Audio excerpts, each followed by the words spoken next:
Shalom and welcome to the Midrash portion of Reunion Roadmap. This is David Jones, one of the elders with B'nai Yosef North America, and I have with me Barry Phillips. Barry, say hello. Hey everyone, glad to be with you today, David. So I want to jump right into this because we always run out of time, and that's okay. We're good with that because it leaves us things for next time. But I want to talk about community and unity in community and the fact of we need each other. We're wired to be echad, but to be echad, we have to be one with something else. Okay. So, all right. So this is what I'm looking at. And I was reading in Ecclesiastes, and my favorite part is the very last two verses of Ecclesiastes. But we're not going there today. I want to take a look at Ecclesiastes 4, 9 through 12. It says, "Two are better than one because they have a good return for their work. If one falls down, his friend can help him up, but pity the man who has no one to help him up. Also, if two lie down together, they will keep warm. But how can one keep warm alone? Though one may be overpowered, two can defend themselves. A cord of three strands is not quickly broken." So that's Ecclesiastes 4, 9 through 12. Okay. And, this makes me think of things like when you go on a diet, or when you join a gym, or when you have an activity of something like that, people like to join with another person. Why? I mean, it's not like you're going to sit on or be on a treadmill and you're running on the treadmill and you're having this really nice conversation with the person next to you. No, I'm dying. Yeah, me too. So why do we want to go with another person? And I think that's the accountability. And I think that's the teamwork and unity. And I think in areas where I might be falling weak, that they're supposed to help pick me up, and vice versa. In areas where I'm strong and they might not be strong, I need to help them. And it's a mutually beneficial relationship. And you only find that in community. And you have to be united in there. And I think we confuse unity with uniformity. We think to be in unity, we have to think, say, act, and do everything exactly alike. But Barry, I thought we were part of a body, and I thought a body was made up of different parts. While you're describing that, David, I'm thinking of the individual who says, I don't want to bother you. Yes, I'm going through a crisis. Yes, I am trying to complete this diet or exercise routine or go through my grief period after the passing of a loved one, sickness, whatever the situation is. And someone offers, or some group offers, we will come, we will help, we will be hands-on, ministry to you. And the individual says, no, please don't. I really don't want to bother anybody. And while they inwardly, they may say, it'd be nice to have someone around. But again, I don't feel worthy of all this attention, or I'm uncomfortable with all the attention. And I don't want to bother anyone. What we're doing when we say that, and I'm very apt to say that, I don't want to put anyone out. But when we say that, what we're saying is, I don't need the ministry of Messiah. Ouch. Yeshua said to actually reach out and clothe people that are naked and feed them and visit them when they're in prison and see them when they're sick and so on.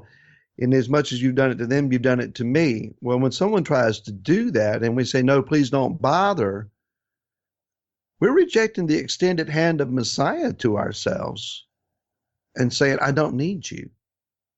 Wow. It may be uncomfortable for some of us, or awkward, because maybe that was the way we were raised, and that you're the rugged individualist.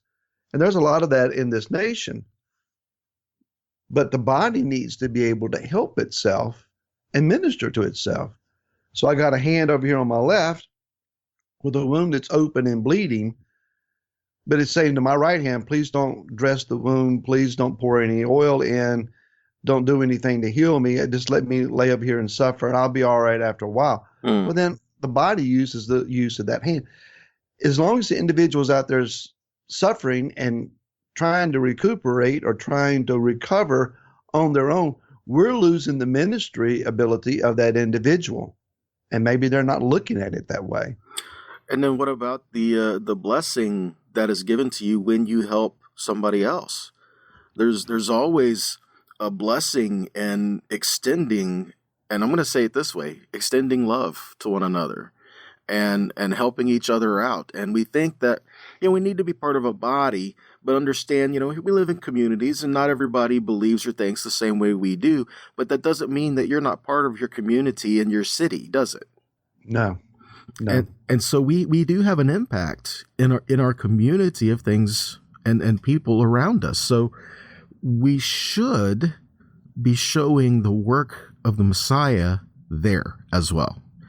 And so if we can show the Messiah and his heart, his love to those around us who may not even believe in him, why do we have such a hard time with each other? Well, my mind was going to, some situation in a community where people were, doing things that maybe they shouldn't have been doing, and some kind of tragedy takes place. Those that are seeking a righteous walk may stand off to the side and say, well, they kind of got what they deserved. If they hadn't been involved in all of that, they wouldn't have gotten hurt. That's not the time to deal with that attitude. Show the love and the mercy of Yeshua, and just allow the Father to use you in that given situation. When it comes to the body of Messiah, it ought to be above question. Yes, I know that we have had these big arguments. Yes, I know that they even though we're brothers or sisters in Messiah, they don't treat me right. Yes, I know that they have slandered me in the past, but they're in need. You let all that go. You go and you help. Why do you do that? Because that's what Messiah did for us. We weren't this shining, gleaming gemstone when he found us.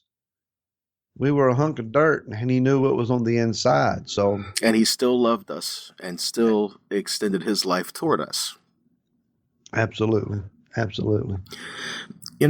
We allow things to come between us, and it's funny because if someone who doesn't believe anything like us, we'll give them the grace to have their opinion, and we'll talk to them about what we believe. But yet when we have brothers who believe similar to what we believe, but not exactly, now that causes a lot of problems with a lot of people. And I think that even more so, there are people who are getting over that. But I think it's this knee-jerk reaction of saying, wait a minute, you don't believe this? And I'm not getting into anything specific here. I'm just saying that if we are part of the body of Messiah, then that should be our focus, being part of the body of Messiah. Because in my opinion, one of the biggest tools the adversary has out there against us is offenses. And so when we're operating in offense with one another, then we don't want to listen to each other. And the funny thing about offenses is that sometimes they are legitimate things that happen in our lives. Sometimes they're just perceptions that may or may not be the case. But this is where the scripture lays out. When we have situations that come up where we are feeling offended, do we do what scripture says and go to our brother and talk about it? And talk about it openly and honestly. What I have witnessed is that there's been some who will, but others who resist that call. I don't know. I guess it's okay just to go ahead and say this. There are some folks who want to have something stirred up. Why people do that, I don't know, but they feel better when something is stirring and when something is argumentative, more so than when everything is working correctly. It's one thing, David, for you and I to meet as a congregation. We have a set time during the week. Maybe we meet and we fellowship together for a set number of hours, and then we go home and we live the rest of our lives. When you're living in community, and those of like belief are in your front yard and down the street, and you're writing each other's business all the time, as Israel was in many situations in the wilderness, and then as they came into the land. That was a tough situation because everybody's minding everybody else's business. Uh, we got to learn to do that because that's going to be our end result. If I can't get along with you, you're in Florida and I'm in Virginia, and I can't stay out of your business and let you handle your affairs, but also be available to you if you need me. I will find a way to tangibly meet needs that you have. If I can't do that now, how am I going to live beside you on the Golan somewhere in the kingdom? Wow, that's awesome, and it makes me think of when we are all together. It makes me think of Sukkot. It makes me think of the Shalosh Regalim, the 3-foot feast, when everyone was supposed to go to Jerusalem to worship Yahweh and to be together. You know, Yahweh calls us to be together. He calls us to gather together. And when he does that, what happens when you get a whole bunch of people in a small spot? You ever been? I know you have. You ever been up on the up in the by the wall in Jerusalem and on the Temple Mount? It's really not a huge place.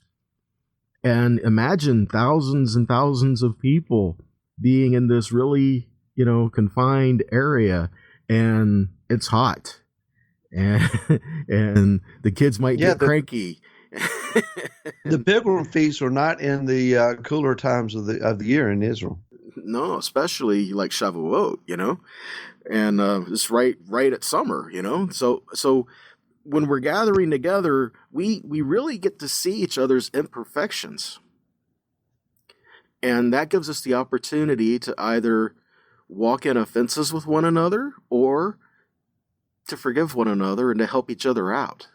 Mm-hmm. Because like I was saying, I think one of the biggest things that the adversary has against us is offenses. And if you go to Matthew 24, I think it's verses 10 through 12, where it talks about people betraying one another and hating one another. This is because of bitterness in their heart, because they've removed themselves from the word of Yahweh. And then we talk about false prophets coming and deceiving people. Well, how does a false prophet deceive somebody? Because of what's in their heart. Your offense will open your ears to deceit. And it happens over and over again. If you will not try to get over your offendedness, your ability to be offended, but you choose to walk in past hurt, nursing wounds, holding on to unforgiveness, you have opened the door for deceit and lies to become your foundation.